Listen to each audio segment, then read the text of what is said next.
Novos obstáculos para Marcos Lamáquia. O Vasco foi avisado e comunicou o técnico Renato Gaúcho. Eu vou trazer detalhes sobre essa informação.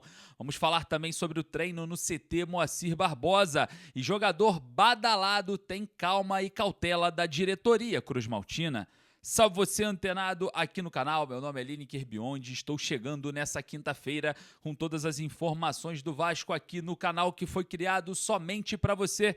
Então eu peço humildemente o seu like, o seu joinha, você que vem aqui todos os dias, corre aqui embaixo, é de graça e ajuda muito o nosso trabalho. Gosta das nossas coberturas, gosta das nossas perguntas na coletiva, gosta do nosso trabalho de cobrança e apoio ao Vasco, eu peço para você o seu like. Não esqueça de ser inscrito aqui no canal, botãozinho inscrito, inscreva-se aqui embaixo, você fará parte do canal que foi criado somente para você. Aqui é só para torcedor do Vasco, se você torce para outro time, não se inscreva. Se você é Vasco, clica no botãozinho inscrito e inscreva-se aqui embaixo, beleza? Olha só, nesse vídeo vamos detalhar todos os obstáculos de Marcos Lamáquia para a compra da SAF do Vasco. Novos obstáculos foram impostos e a gente vai trazer para vocês todos esses detalhes. O Vasco avisou Renato Gaúcho sobre duas escolhas que podem ser polêmicas. Eu vou trazer para vocês cada escolha e o porquê e o que pode acontecer. Vamos falar sobre o treino no CT Moacir Barbosa. O Vasco treinou hoje de olho no jogo contra o São Paulo pelo Campeonato Brasileiro, no próximo sábado, em São Januário. E vamos falar também sobre o jogador que tem a cautela da diretoria e que surpreendeu negativamente após a sua chegada. Olha, quero falar primeiro sobre essa situação envolvendo as duas escolhas e o Vasco foi avisado e já informou o técnico Renato Portaluppi. Muita preocupação, principalmente no jogo da Copa do Brasil. O Vasco encara o São Paulo no próximo sábado em São Januário. Já temos a arbitragem definida. A primeira escolha da CBF é Sávio Pereira Sampaio, do Distrito Federal. É isso mesmo, árbitro escolhido para apitar o jogo, que é muito importante e pode ser um divisor de águas entre Vasco e torcida, né?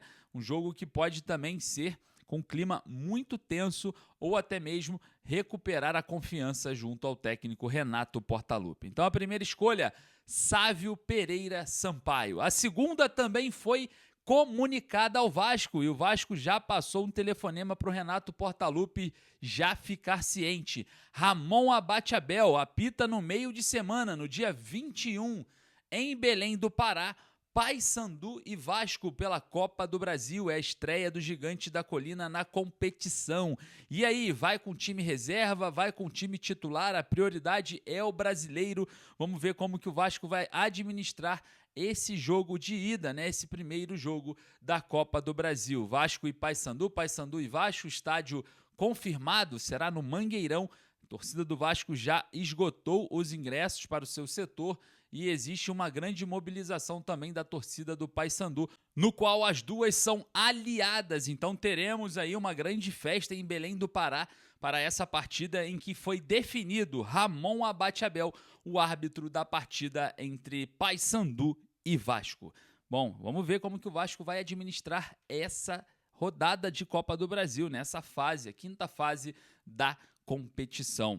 Olha só, informação importante, né, que a gente vai trazer aqui para vocês a respeito do treino no CT Moacir Barbosa. Os jogadores treinaram, ninguém com nenhuma limitação física, né? A volta do Barros é um ponto muito importante e o técnico Renato Gaúcho deve manter-se aí com todos os jogadores que estiveram, né, à sua disposição desde que chegaram à disposição. Então teremos aí força máxima contra o São Paulo em São Januário, nenhum problema físico, jogadores recuperados, né? Muitos atuaram no jogo contra o Audax Italiano, mas parece que nenhuma limitação foi imposta e os atletas treinam normalmente.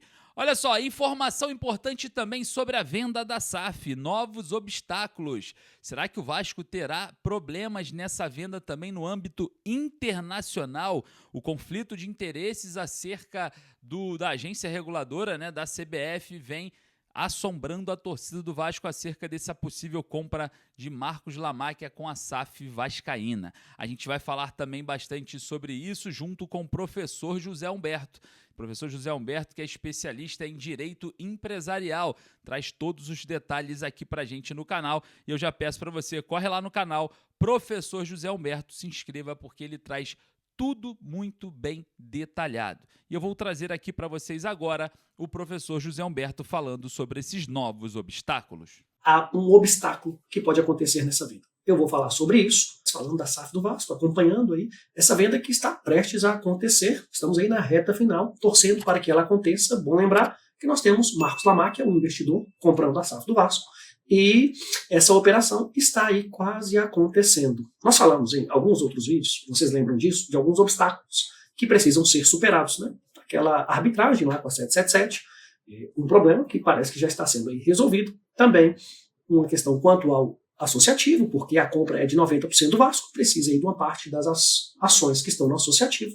Temos também alguns obstáculos que envolvem novidades. O Vasco é o primeiro clube a trazer algo não comum aqui no futebol brasileiro, que é o fair play financeiro. Essa discussão que está tendo quanto ao investidor, que é o Marcos Lamáquia, poder comprar o Vasco, já que é enteado da Leila Pereira, que é a presidente do Palmeiras. Se isso é possível, porque na regra do futebol, do fair play financeiro, não podemos ter aí proprietários em multipropriedade de clubes no mesmo grupo familiar, como se esse grupo fosse dono, nessa hipótese, do Vasco e do Palmeiras, podendo ter uma interferência nas boas práticas de governança do futebol, nessa integridade esportiva. Enfim, estamos falando sobre isso aí nos últimos vídeos, vocês têm colocado a opinião de vocês, mas ainda não mencionaram um ponto muito relevante. E quanto às regras internacionais? Você sabe que o Vasco está aí na Sul-Americana, o Palmeiras está na Libertadores, fatalmente estarão ambos aí em Sul-Americana e em Libertadores, disputando o mesmo torneio. E eu não estou falando só aqui do Campeonato Brasileiro, o foco está em analisar pela agência reguladora a viabilidade dessa operação aqui no nosso país. Mas e quanto à regra internacional? O que eu quero que vocês entendam é que o que está sendo analisado e será analisado aqui no Brasil precisa ter uma visão, uma adequação e um entendimento que tenha valor também internacional, do que adianta valer aqui e não valer para uma regra internacional. Isso precisa ser melhor debatido. O que nós precisamos entender é que, se isso não for bem resolvido, poderá manter um problema. Você resolve aqui, a operação acontece aqui e será válida aqui, num aspecto societário, vamos dizer isso, mas um fair play que talvez se resolva aqui e não resolva lá. Ah, José Humberto, mas é simples, adequa o que vai acontecer aqui no Brasil para o que acontece internacionalmente. Você sabe que aqui no Brasil nós não tivemos situações dessa forma. Nós não temos multipropriedade aqui no Brasil. Nós não temos uma análise sobre esse fair play financeiro ainda no Brasil. O Vasco está sendo o primeiro clube a trazer uma questão tão complexa assim. Ah, José Humberto, o Marcos Lamáquia é enterrado. Ah, o Marcos Lamáquia é independente financeiramente. Ah, o Marcos Lamáquia não tem vinculação com a Leila. Ah, o Marcos Lamáquia é totalmente autônomo e desvinculado da Crefisa. Bem, isso é a sua opinião, pode ser a minha. Mas vocês concordam que isso gera uma discussão? Vocês concordam também que já tem clube de futebol aí concorrente questionando essa operação? E que eles têm legitimidade, é bom dizer isso. E também pode ser questionada internacionalmente, que é o que não estão falando. Aqui no Brasil, temos a lei da SAF, nós temos a Lei Geral do Esporte, nós temos o regulamento da CBF. Todos aí estão trazendo uma reflexão para o que vai ser analisado pela agência reguladora. Ela já deu sinais de que vai atuar firmemente nesse caso. Afinal de contas, o que ela decidir terá validade para outros clubes, se tiverem a possibilidade de acontecer algo que valide essa operação sobre uma influência de alguma forma ou que possibilite isso, terá reflexo em outras operações. Por isso o cuidado é muito importante para que o que acontecer aqui possa acontecer em outros clubes e não tenhamos problemas para isso, que a questão não precisa ser judicializada. Nesse cenário, o que a CBF já tem? Um fair play financeiro, tem um comitê que vai fazer essa análise, agência reguladora, fiscalização dessa multipropriedade. Aqui mora um ponto extremamente importante em se tratando disso e reflexo internacional que pensa lá fora. Nós não estamos falando somente de um controle formal do que está na lei. Como assim, José Humberto? Olha a lei da SAF, que veda a multipropriedade, que tenhamos aí mais de um proprietário em clubes que disputam a mesma divisão, por exemplo. Ah, José Humberto, mas o Vasco é SAF, o Palmeiras é associativo, a lei fala em SAF. Mas veja, isso é o que está na lei, está escrito. Aqui nós não falamos, numa análise mais ampla, de controle formal da legislação. Nós falamos de influência real. Quando nós vamos analisar a questão internacionalmente em especial, é influência real. Este é o ponto. As regras internacionais, E aí nós temos Conmebol, nós temos FIFA, nós temos UEFA. O conceito é mais amplo, não é conceito formal. É capacidade de influenciar, porque influencia decisão econômica, relações societárias, investimentos, relações familiares, todas aí estão em foco. E aí eu pergunto para vocês, essa operação que está acontecendo no Vasco tem capacidade de gerar uma influência real dentro do cenário do futebol? Isso mesmo, de não trazer uma regra clara de governança e transparência, porque está na mesma família? O questionamento é esse. Ah, José Alberto, mas como que isso pode acontecer? São conceitos abertos, né? Influência real. Como assim? Uma influência indireta? Uma posição de influenciar de alguma forma? Porque o capital está ali dentro do núcleo familiar, mesmo sem um controle na lei, que é o que eu estou colocando, que a lei não está dizendo claramente, mas pode haver um problema de influência real. É regra internacional aqui, trazendo esse alerta. Ah, mas o que pode acontecer? Pode gerar dúvidas de manipulação de resultado, favorecimento esportivo, transferências de jogadores fora do mercado. Olha um exemplo que aconteceu aí entre Botafogo e o Lyon, né? Não relacionado ao Vasco, nada disso, mas como é complexo isso, jogadores que vão, que vêm, o dinheiro que vai, que vem, quem que deve quem, enfim, isso é complexo e gera discussões. Não tem essa relação com o Botafogo, mas tem uma amostra de como o que acontece no cenário do futebol é complexo. E aí eu pergunto para você, na sua opinião, existe um risco real de interferência entre Vasco e Palmeiras, caso a operação aconteça, numa visão de influência real, não somente controle formal, mas influência real? A questão vai ser analisada pela agência reguladora. E o que se torce aqui que aconteça, a torcida, no caso, de que seja uma decisão muito clara e que tenha uma possibilidade, ou não tenha uma possibilidade, vamos colocar melhor assim, de interferência de outros clubes para bloquear a operação e que ela também possa ser validada internacionalmente, já que é importante ter essa blindagem. Creio que essa operação será, e aí dando a minha opinião, ela será validada, mas com condicionantes. Como assim? Quarentena de gestão, é um exemplo.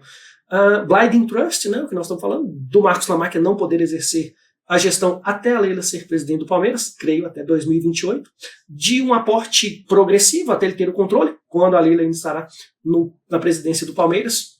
Enfim, nós temos aí formas de garantir essa governança e credibilidade no esporte. Creio, é a minha posição, que vai ser validada, mas depende de condicionantes, não uma validação sem restrições. Essa é a minha opinião, vai ser validada, mas sem restrições. Enfim, futebol precisa ser transparente, né, pessoal? E não é só porque está com o Vasco, poderia ser qualquer outro clube, mas no caso do Vasco é que é o primeiro, né, que vai trazer aí essa análise e o foco desse vídeo aqui, que é uma visão que precisa olhar lá fora, internacional, que adianta valer aqui e não valer lá fora. Essa aqui é a reflexão que vale aqui, eu quero saber a sua opinião. Você acha que isso, do jeito que está acontecendo essa operação, sem condicionante alguma, isso pode gerar problemas na Conmebol, em competições internacionais, de questionamentos lá fora? Comenta aqui embaixo.